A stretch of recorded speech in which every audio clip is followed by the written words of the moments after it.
अस्सलाम वालेकुम। कैसे हैं व्यूअर्स? ठीक ठाक। चलिए आज आपको बीफ स्टेक्स की रेसिपी बताती हूँ। आपको इसके लिए चाहिए तकरीबन 3 पीसेस बीफ के स्टेक स्लाइसेस में कटे हुए 300 ग्राम्स ईच के हिसाब से। आपने इन पीसेस को पंच करना है और उसके बाद थोड़ा सा कांटे की मदद से इसको आपने मज़ीद पंच करना है ताकि जितनी भी मैरिनेशन है वो इसके अंदर एब्ज़ॉर्ब हो सके। मैं आपको इसके स्पाइसेस वगैरह साथ साथ बताती जाऊंगी। मैंने इसके लिए एक तवे को हीट अप करके उसके ऊपर ग्रिल रखी है, जैसे कि आप देख सकते हैं, ताकि हम इस रेसिपी को आराम से घर पर ही ग्रिल कर सकें बग़ैर बारबेक्यू ग्रिल के। आप बारबेक्यू ग्रिल भी इस्तेमाल कर सकते हैं, ये आपकी मर्ज़ी है। इससे भी अच्छा स्मोकी फ्लेवर आ जाता है। सबसे पहले मैं आपको बीफ स्टेक्स बनाने के लिए इसके इंग्रेडिएंट्स बताती हूँ। जैसा कि मैंने आपको पहले से बताया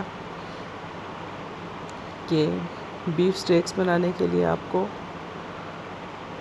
300 ग्राम्स के हिसाब से 3 पीसेस चाहिए। उसके बाद ये देखें, रेसिपी में आप देख सकते हैं कि स्टेक्स का कलर कितना खूबसूरत है। ये जायके में भी उतने ही मज़ेदार थे। आप इन बीफ के पीसेस को ये देखें हैमर की हेल्प से थोड़ा सा इस तरीके से पंच करेंगे। आपने ध्यान रखना है कि ये जो बीफ के पीसेस हैं ये इसके प्रेशर से टूटे नहीं, बस थोड़ा प्रेस होते जाएं और इनका साइज़ स्प्रेड हो जाए। यह आपको खुद ही देखकर अंदाज़ा हो जाएगा कि पीसेस का साइज़ किस तरह से फैल जाता है। इसके बाद आप एक कांटे की मदद से इस तरह इसको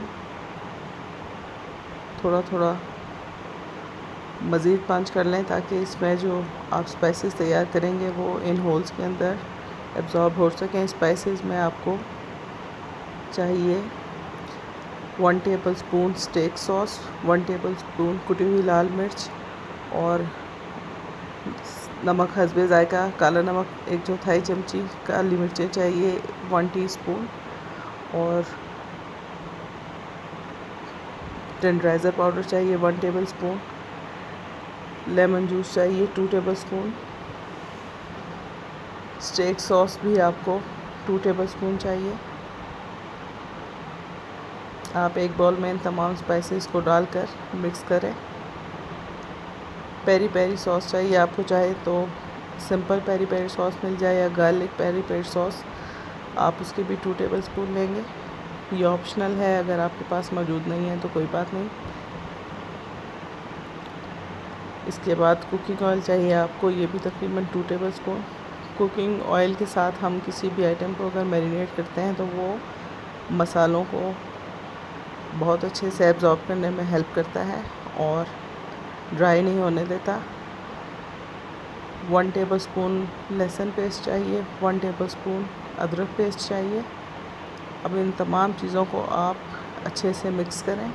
एक इंग्रेडिएंट जो है वो मैं आपको बताना भूल गई, राई को आप, राई दाने जो होता है वो तकरीबन ½ टीस्पून चाहिए, वो भी आप इस मैरिनेशन में शामिल करें। और इन तमाम स्पाइसेस को हल्का सा आप ग्राइंड कर लें तो अच्छा है, नहीं तो एज़ इट इज़ शामिल करें। इसके बाद आप इसमें ये गोश्त के पीसेस मैरिनेट करके तकरीबन 24 घंटे के लिए रख दें। 24 घंटे मैरिनेट करने से तमाम मसाले और टेंडराइज़र पाउडर जो है वो बीफ के अंदर एब्ज़ॉर्ब हो जाएगा और गोश्त को गलने में मदद करेगा। इसलिए अब ये देखें, मैंने पहले तवे को चूल्हे पर रख कर इसको बहुत अच्छे से तवे को गर्म किया और उसके ऊपर साथ ही ग्रिल रख दी और ग्रिल पर मैंने कुकिंग ऑयल लगाया ताकि बीफ के पीसेस इस पर रखते साथ ही इसके साथ चिपकने ना लगें या जल ना जाएं। अब हम तेज़ आंच से चूल्हे को काफ़ी कम कर देंगे ताकि हमारे पीसेस जले नहीं और हमें इन्हें पकाने के लिए ज़्यादा टाइम मिल जाए। मैंने तकरीबन 10 से 15 मिनट एक साइड से पकाया है और उसके बाद इसकी साइड को पलट दिया। और फिर जो हमारा मैरिनेशन का मसाला स्टेक्स निकालने के बाद बच गया था, उसी मसाले को हमने एक ब्रश की मदद से इस पर ब्रश किया। इससे ये होगा कि एक तो स्टेक्स जो हैं वो जूसी रहेंगे और उन पर कलर बहुत अच्छा आएगा। आप तकरीबन 15 मिनट मज़ीद दूसरी साइड पर भी इसको पकाएं। स्टेक्स हमारे तैयार हैं। आप लेफ़्ट ओवर मैरिनेशन जो है, यानी बची हुई जो मैरिनेशन आपके पास रह गई है, वो इस पर लगाते जाएं और सेकते जाएं। तकरीबन आधे घंटे में बहुत ही खुश शक्ल और खुश जायका स्टेक्स तैयार होंगे। आप इसको मैश्ड पोटैटोज़ के साथ और स्टेक सॉस के साथ सर्व करें। स्टेक सॉस की रेसिपी भी हमने डिस्क्रिप्शन में लिंक के साथ दी हुई है और मैश्ड पोटैटोज़ की भी। एक स्टेक सॉस हमने यूज़ किया था मैरिनेट करने के लिए। ये स्टेक सॉस जो है सर्विंग के लिए जो चाहिए, इसको मैंने ख़ुद प्रिपेयर किया है। इसकी रेसिपी का लिंक भी मौजूद है रेसिपी में, देखिएगा। अल्लाह हाफ़िज़।